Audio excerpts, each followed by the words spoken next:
warahmatullahi wabarakatuh. Mohon kemuliaan majelis daripada malam ini dan kita Al-Fatihah.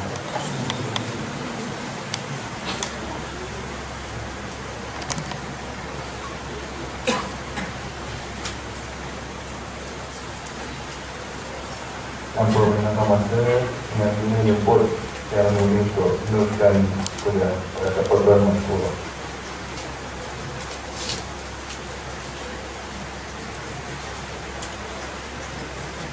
Bismillahirrahmanirrahim.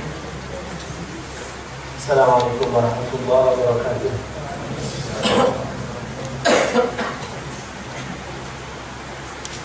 Alhamdulillahirabbil alamin wa bihi nasta'inu ala umuri dunya wad din. Wassalatu wassalamu ala asyrafil anbiya'i wal mursalin wa ala alihi wa sahbihi ajma'in, amma ba'd.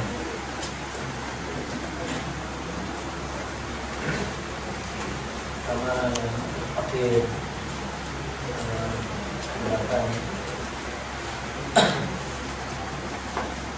kedua satuan belajar perobatan dan juga kemuliaan mengurusi majelis. Jadi alhamdulillah ajar sekalian ikhwan dan akhwat, alhamdulillah untuk kali kedua kita bertemu acara dan insyaallah pada pertemuan yang sekali ini adalah akan diskusi buku ya. Tajuknya Kaidah Sufi.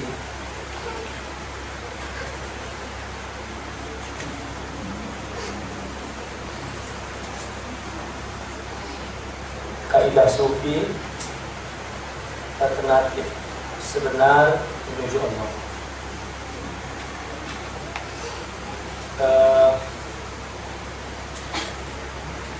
Saya dapat kabar yang akan ikut serta cuma sedikit orang, 60 ke.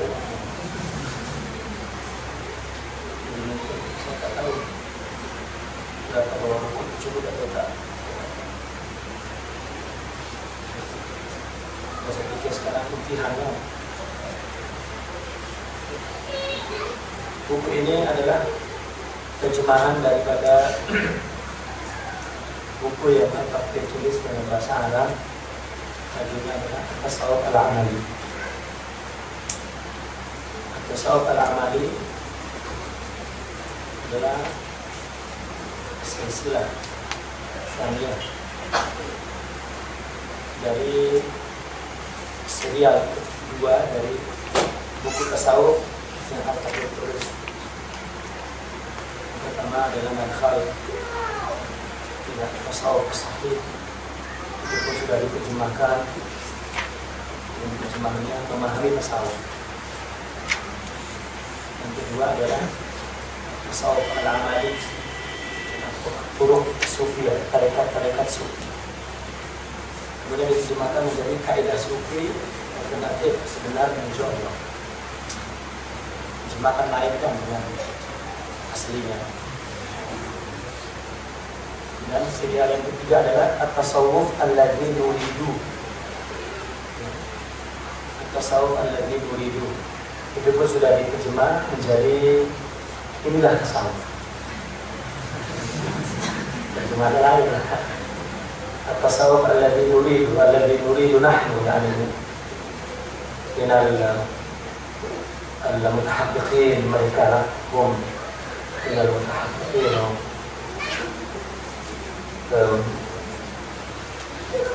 Tasawuf yang dimaksud, yang dipahami oleh mereka ahli tasawuf, orang arifin, yang siddiqin, bukan tasawuf yang dipahami oleh ramai orang, ahli ahwa wal mubtadi'in.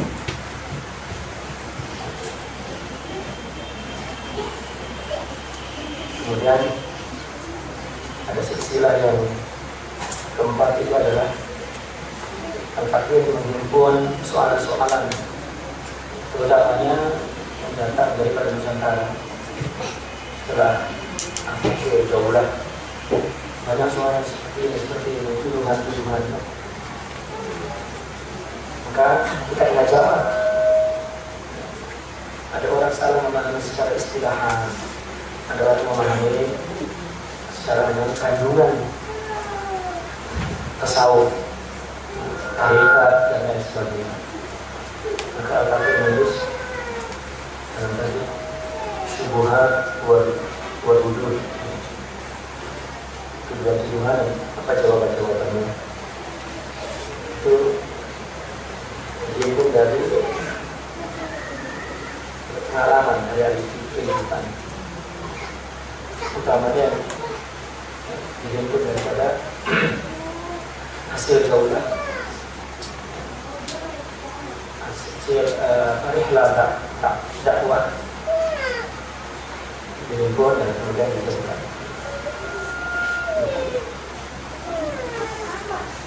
Dan insya Allah kemarin pun anak bertanya, ini diskusi buku ini berapa jam? Apa bukunya? Saya minta 2 hari. Kalau tak 2 hari, ya, kalau sekali saja minimum 7 jam. Kalau 7 jam mulai pukul sekarang 11, 12, 1, 23 insya Allah. Bolehlah, insya Allah, insya Allah, insya Allah.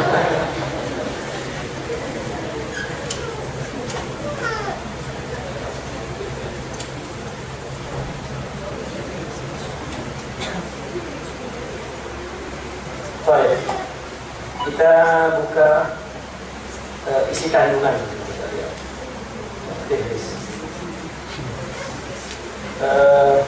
Ada sedikit, bukan kesalahan atau saya yang memang tak paham lagi dan bahasa Melayu juga atau apa. Buku ini terdiri daripada 5 bab. Yang pertama adalah sejarah tasawuf amali, tarekat sufi, sejarahnya. Bab yang kedua adalah asas. Sebetulnya ini ada kerancuan kecil.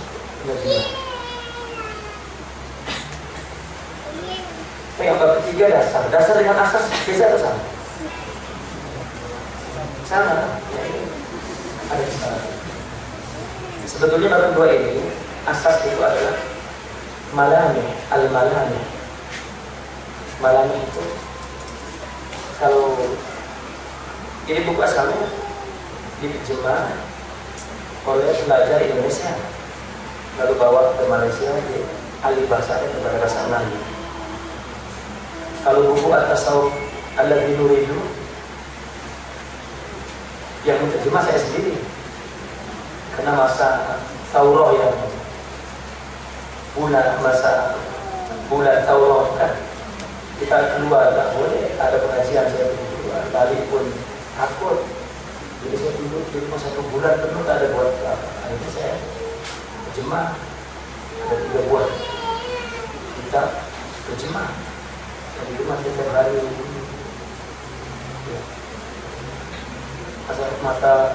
Masa yang Taurah itu kan 1 bulan kan, tak ada problem apa-apa.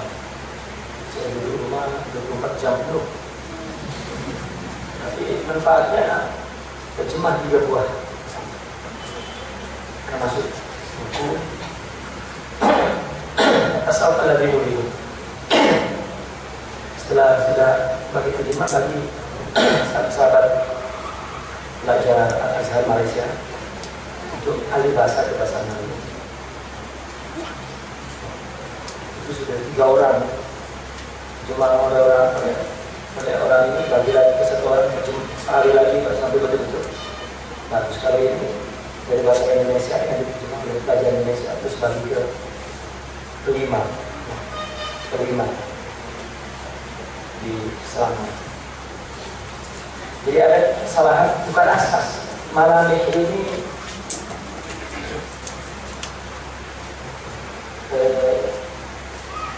kalau bahasa Indonesia disebut fenomena itu sudah dari bahasa Inggris ya? sudah bahasa Inggris sudah jadi bahasa Indonesia. Fenomena tarikat. Apa fenomena itu?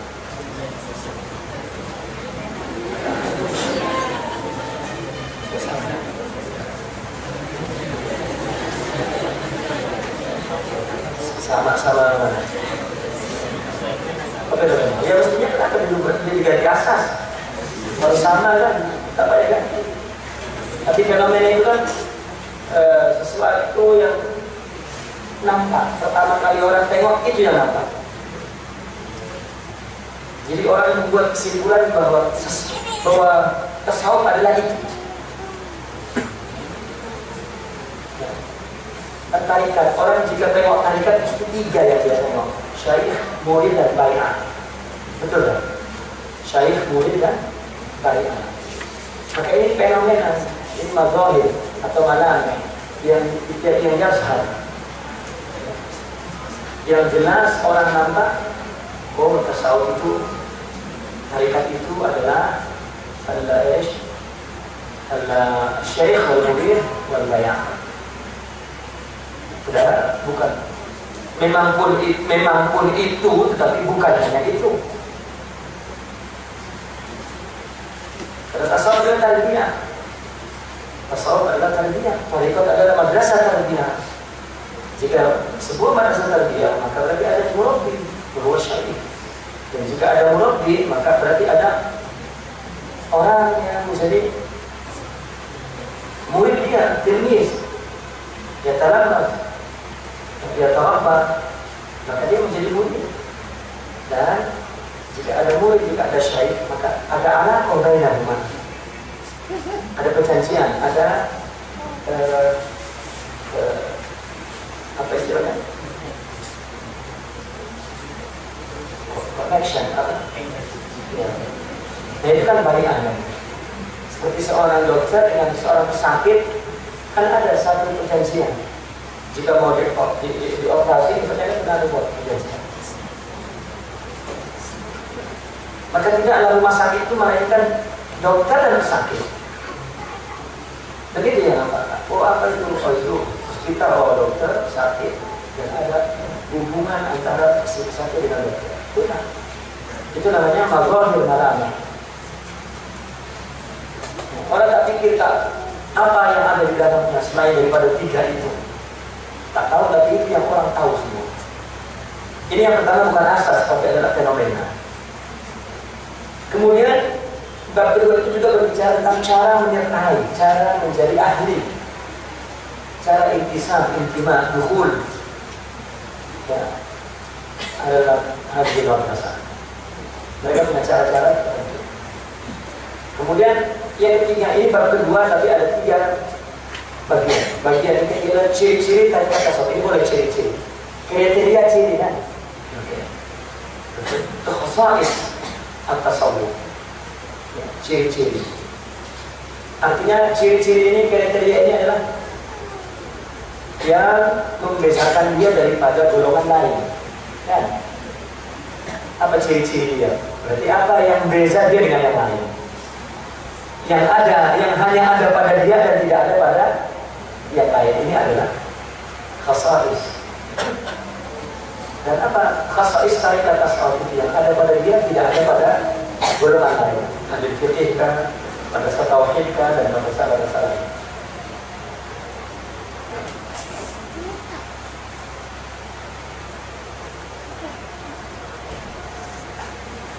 Jadi asas tarikat sufi itu adalah diganti dengan fenomena tarikat.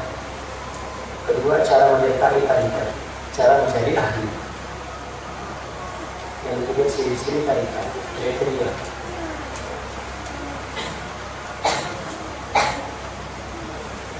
Kemudian bab ketiga, ini sebetulnya metode tarbiyah tarikat, bukan dasar-dasar. Kalau boleh dikasih dasar, metode dasar. Boleh tak? Boleh tak? Diganti metode dasar boleh tak? Tak boleh? Kalau di Indonesia boleh, metode dasar. Karena yang namanya metode mungkin ada cawangan, ada aslinya, ada tidak. Ini boleh pun dasar-dasar tasawuf boleh juga. Tapi yang dimaksud dasar-dasar di sini adalah metode praktikal. Metode praktikal. Al-manhaj al-amali fi tarbiyah ar-ruhiyah. Dan yang bab keempat ini masail tarbawiyah. Al-masail al-tarbawiyah. Persoalan tarbiyah. Dan yang kelima adalah beberapa contoh adab. Sebetulnya ketika Al-Fatih menulis kitab Tasawuf Amali di bab 5 itu mau bicara tentang adab, mau panjang bincang tentang adab yang ditulis. Tapi hari itu maktabah yang mau cetak minta cepat, jadi tulis 3 bagi.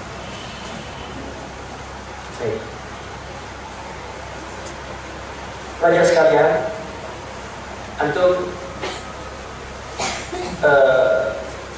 punya kena paham bahwa kita sekarang ini kita akan discuss buku ini tentang tarikat. Maka antum kena fokus kepada keinginan untuk memahami tarikat itu apa.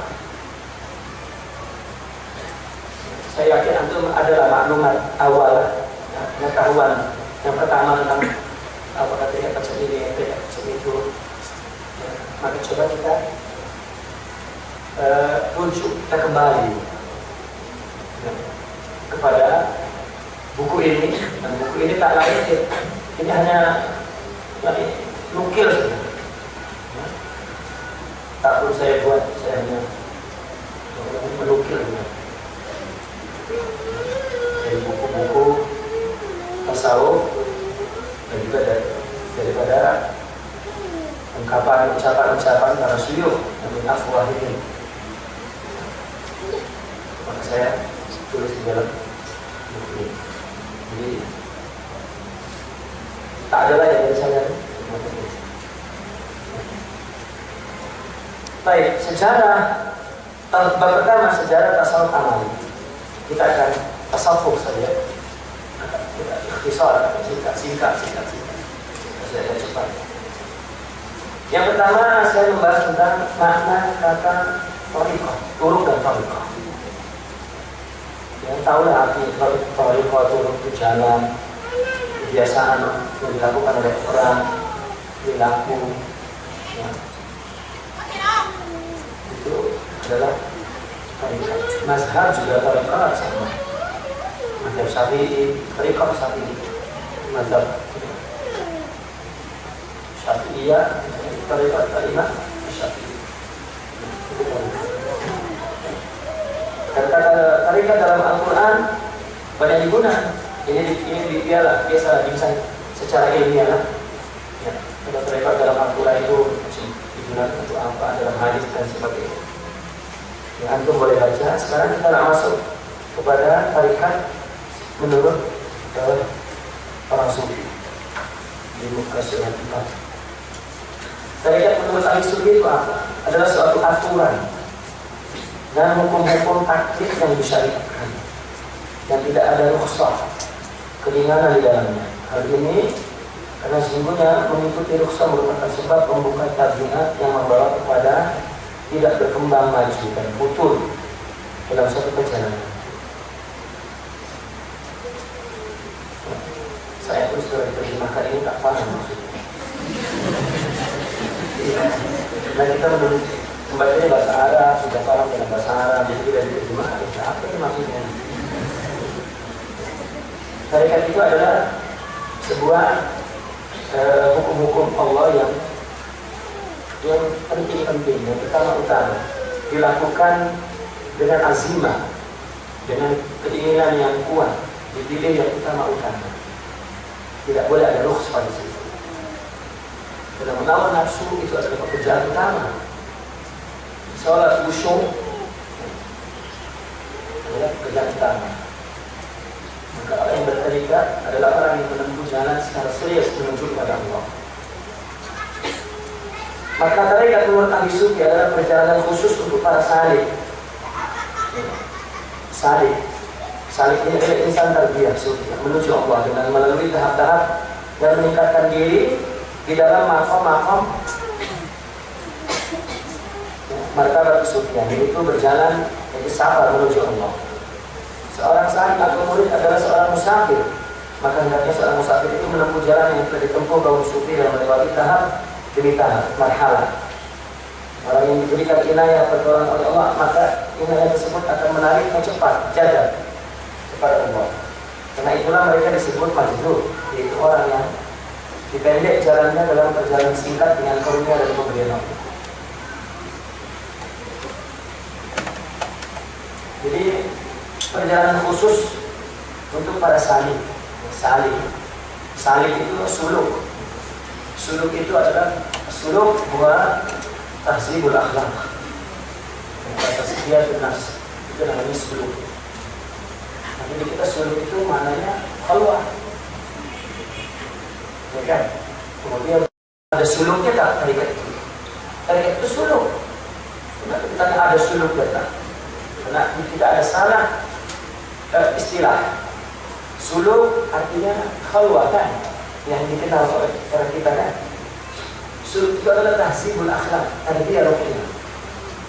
Jadi mungkin dulunya ada orang khalwah, ada orang apa tahu kan?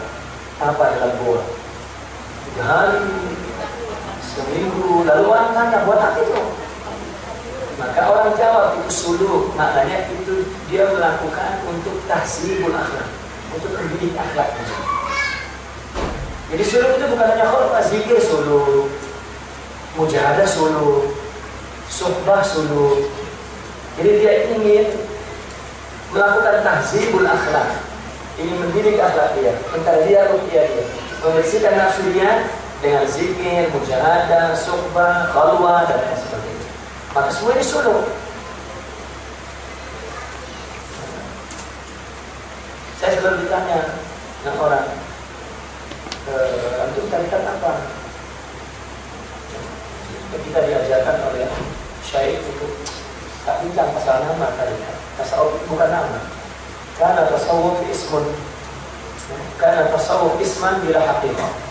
Fasar al-an tasawuf la, karena tasawuf haqiqah bila isim.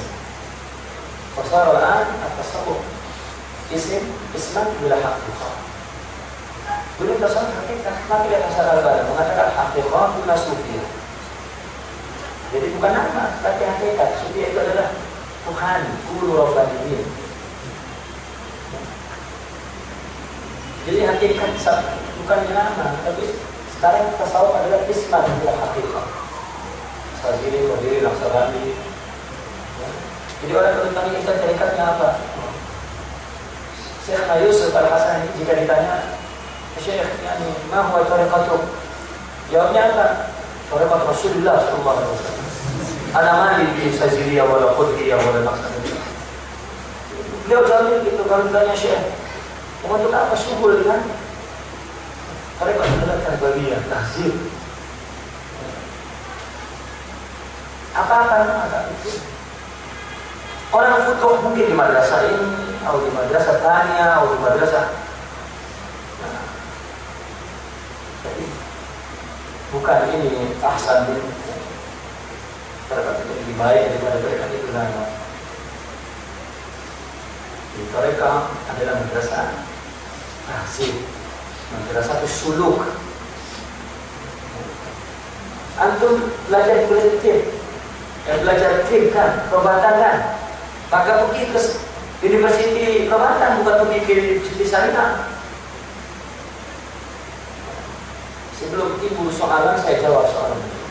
Macam mana kalau ini soalan yang lain? Jadi saya tutup dulu soalan supaya nanti tak ada yang soalan. Bagaimana boleh tak kita terbiak diri sendiri tanpa perlu guru? Ya, sering soalan segitu kan? Allah. Adakah sesuatu yang tanpa guru? Adakah syaitan? Pas saya guru syaitan. Itu sebabnya orang yang tidak punya guru, maka dia akan diberikan musibah oleh Allah menjadi seorang yang mudda'i, penampungan.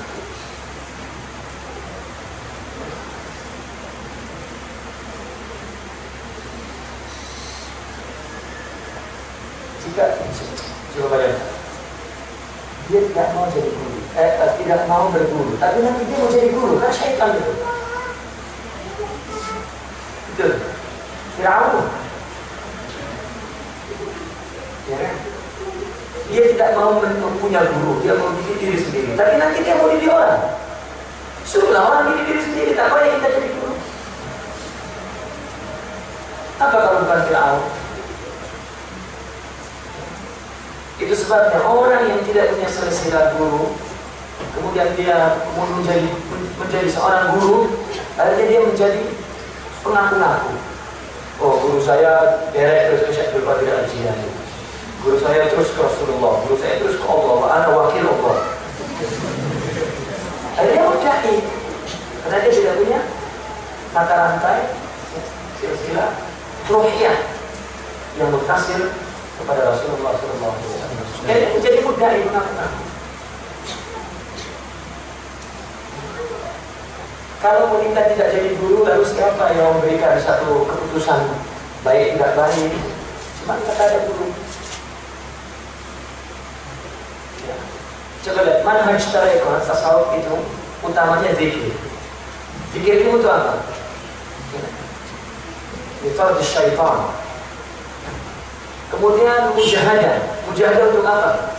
Tazkiyatun nafs. Kemudian suhbah. Suhbah itu untuk apa? Untuk membuang, mengikhlas analia. Dan penyakit itu tiga, syaitan, nafsu, anak. Maka manhajnya adalah zikir, mujahadah dan suhbah.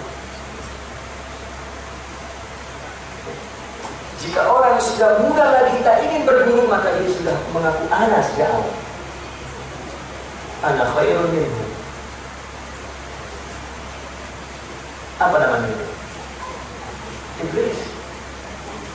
Maka gurunya iblis. Yang sebabnya orang yang tanpa guru, gurunya iblis. Man laisa lahu syaikh, fa syaikhuhu iblis.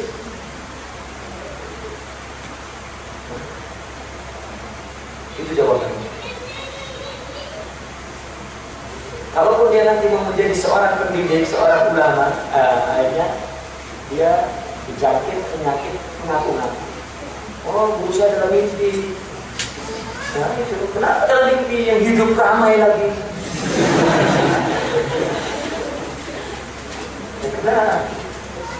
Karena dia buat macam itu.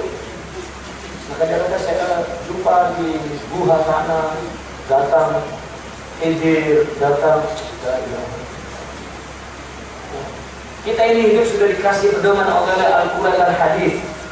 Dari generasi ke generasi orang mengamalkan zahiran wa batinan. Dan kita belajar daripada guru lafzan wa ma'nan, ilman wa zawqan wa tarbiyatan. Kenapa ada orang yang tidak mau tarbiyah kepada guru? Musibah apa yang tengah menimpa umat Islam? Semua orang belajar dengan guru, tapi masalah rohani sesuatu yang sangat penting daripada semua urusan agama. Kenapa orang tanpa guru? Apa artinya kalau bukan nafsu? Sedangkan madrasah ini tazkiyatun nafs, membersihkan nafsu.